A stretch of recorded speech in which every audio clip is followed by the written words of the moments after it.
Hello મિત્રો, જય શ્રી કૃષ્ણ. એક વખત ફરીવાર આજે આપનું સૌનું સ્વાગત કરું છું. આશા છે તમે બધા મજામાં હશો. કેનેડાની અંદર જે કન્ટિન્યુઅસલી ચેન્જ થઈ રહ્યા છે એનામાં જે નેગેટિવ વસ્તુ છે એ તો અલગ છે, પરંતુ જે લોકો પોઝિટિવ્સ છે એટલે કે જે લોકો પ્રોપર કરી રહ્યા છે એમના માટે પીઆરના ઓપ્શનો ખુલી રહ્યા છે. પીઆર ઓન ધી ટ્રેક આવી રહ્યું એવું લાગે છે. હવે એક પ્રોપર સિસ્ટમ જનરેટ થયું એવું લાગે છે, જેમાં આજે બી હું તમને જે કોમ્યુનિટીઝ કહીશ એ બધી કેનેડાના નવા પાયલોટ પ્રોગ્રામ લઈને આવી છે કે જેને કારણે આ કેનેડાના જે નવા પ્રોગ્રામ છે આમાં તમારે બી જો એપ્લાય કરવું હોય તો તમારે એલિજિબિલિટી ક્રાઇટેરિયા જોવા પડશે, અને એલિજિબલ જો થતા હોય તો હું તો કહું છું એપ્લાય કરી દેવું જોઈએ. અને એક કોમન ક્વેશ્ચન જે લગભગ ડીએમ આવી રહ્યા છે કે ક્લાયન્ટ તરફથી પૂછવામાં આવી રહ્યો છે, એનું બી હું તમને એક સોલ્યુશન આપીશ કે તમે એક સાથે કેટલા પ્રોગ્રામની અંદર એપ્લાય કરી શકો પીઆરના, એ બી હું તમને આજે સોલ્યુશન આપવાનો એક કોશિશ કરીશ. આપણે મેઇન ટોપિક પર જો આગળ વધીએ તો કેનેડાની અંદર અત્યારે જે નવા ચેન્જીસ થઈ ગયા છે એ મુજબ કેનેડા હવે જે પીઆરવાળાને એટ્રેક્શન કરી રહ્યું છે. એટલે કે અલ્ટિમેટલી મેં ઘણા ટાઈમથી હું તમને કહેતો આવું છું કે કેનેડા એક એવી કન્ટ્રી છે કે જ્યાં એટલી બધી પોપ્યુલેશન નથી. એમની ઇકોનોમી ડેવલપ કરવા માટે જે મેન પાવર એમને મળી રહે છે એમાં લગભગ એવું કહેવાય 80-90% કે ઓછામાં ઓછા ગણો કદાચ તો 70% તો આપણા ભારતીયો જ છે. અને એમનાથી જે ભારતીયોમાં બી જે વિદ્યાર્થીઓ છે, જે ભણે છે, વર્ક કરે છે અને પીઆર લે છે, એવી જ રીતે જે લોકો ડાયરેક્ટ વર્ક પરમિટ પર જાય છે, જે ડાયરેક્ટ પીઆર એપ્લાય કરે છે, આ બધા લોકો જે ત્યાં જઈને જોબ્સ ને બધું કરે, એમના ટેક્સ પે થાય, આને કારણે એમની ઇકોનોમી, એમની ઇન્ડસ્ટ્રીને જે મેન પાવર મળે છે અને એ સપોર્ટ મળતો રહે છે. હા, એક છે કે કેનેડા એક સિસ્ટમ નવી લાવવા ગયું. કેનેડાએ લાસ્ટ જે 2024માં ચેન્જીસો કર્યા એમાં ઘણું બધું સ્ટ્રિક્ટ બી થયું, ઘણી કોમ્પિટિશન્સ બી વધી, પરંતુ એને કારણે એક જે પ્રોપર સિસ્ટમની આપણે વાત કરતા હતા, કદાચ તમે મારા જૂના વિડીયોઝ બી જોશો તો તમને ખ્યાલ આવશે કે એક પ્રોપર સિસ્ટમ જે કરવામાં આવી રહી હતી, આ એ પ્રોપર સિસ્ટમ થઈ રહી છે કે જ્યાં આગળ જો તમે બી હવે ધીરે ધીરે કેનેડાનું ફોકસ કરતા હો તો કેનેડા તમને પીઆર આપી શકે છે, પરંતુ તમારે એની જે માઇનોર આ બધા જે પાયલોટ પ્રોગ્રામ છે, પીએનપીસ છે, નવી અપડેટ્સ આવે છે, આ બધી જો તમે ધ્યાનમાં રાખો તો તમને ઘણો ફાયદો થઈ શકે. હવે તો કે અત્યારે જે કેનેડાના 2 નવા પ્રોગ્રામ છે એનું બધાએ લગભગ જાણી લીધું હશે. આરસીઆઈપી છે, એફસીઆઈપી છે, રૂરલ એન્ડ કોમ્યુનિટી પ્રોગ્રામ છે, ફ્રેન્કોફોન કોમ્યુનિટીના પ્રોગ્રામ છે. આની અંદર જે નવી કોમ્યુનિટી એડ કરીને એમણે જે લિસ્ટ આપ્યું છે એ લિસ્ટ તમારે ખાસ જોવા જેવું છે, કારણ કે તમે બી જો આ કોમ્યુનિટીની અંદર રહેતા હો અથવા નિયર બાય હોય અને તમારો કોઈ પ્લાન શિફ્ટ થવાનો હોય, તમે ત્યાં શિફ્ટ થાવ છો અને તેની કન્ડિશનને મેચ કરો છો. કન્ડિશન માટે ઓલરેડી આરસીઆઈપીના, એફસીઆઈપીના બધા જ મેં ડિટેલના વિડીયો જે છે એ ઓલરેડી નાખેલા છે, તમે ત્યાંથી જોઈ શકો. કે ઓવરઓલ જો જોઈએ તો હું તમને પહેલાં કોમ્યુનિટીનું લિસ્ટ બી કહી દઉં, પણ એ પહેલાં આપણે એક વસ્તુ જોઈએ કે કદાચ તમે જો જુઓ તો કોમ્યુનિટીઝની અંદરથી તમારે જોબ લેવાનો એક મેઇન છે, એક આઈએલટીએસનું CLB લેવલ 5, 6, 7 છે અલગ અલગ કોમ્યુનિટીઝ પ્રમાણે.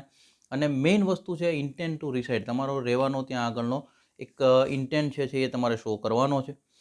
આ મેઇન ક્રાઇટેરિયા જો છે, જેમાં લગભગ એજ્યુકેશન લેવલ તો બધાનું મેચ થતું હશે, કારણ કે ઇક્વિવેલન્સી ઓફ 12th જે આપણે જો જોવા જઈએ તો Canadian secondary high secondary diploma જે કહેવાય એ.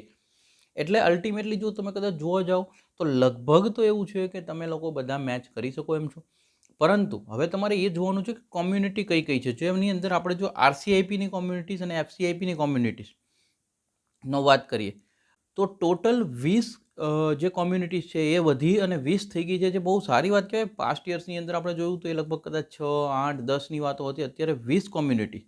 જેમાં જો આરસીઆઈપી જે લોકો એપ્લાય કરવું છે એમના માટે હું તમને કહું, પિક્ટો કન્ટ્રીઝ એનએસમાં છે, નોર્ધન બે ઓએન એટલે કે ઓન્ટારિયોમાં છે, સડબરી, ટીમિન્સ આ બધા ઓન્ટારિયોના છે, સોલ્ટ મરીન આ બધા ઓન્ટારિયો, થંડર બે, સ્ટીનબેચ એ મેનિટોબાનું છે, અલ્ટોના છે જે મેનિટોબામાં આવે છે, બ્રેન્ડન મેનિટોબા, મુશેજો છે સાસ્કેચુનનું છે, ક્લેસરોમ છે અલ્બર્ટા, વેસ્ટકૂટની છે બ્રિટિશ કોલંબિયા, નોર્ધન ઓખાંગન જે છે એ બ્રિટિશ કોલંબિયા, પીસ લેવિટ છે એ BC બ્રિટિશ કોલંબિયા છે.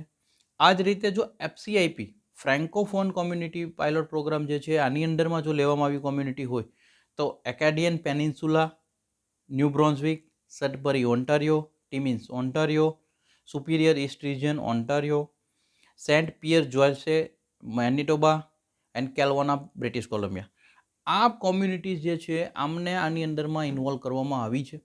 હવે આની અંદર ધીરે ધીરે એવું એક દેખાઈ રહ્યું છે. આજે મારું ઓબ્ઝર્વેશન છું, અત્યાર સુધી તો જેટલું લગભગ ઉપરવાળાની મહેરબાની જેટલું ગાઈડ કર્યું છે લગભગ એ જ રીતે સિસ્ટમ ચાલી રહી છે.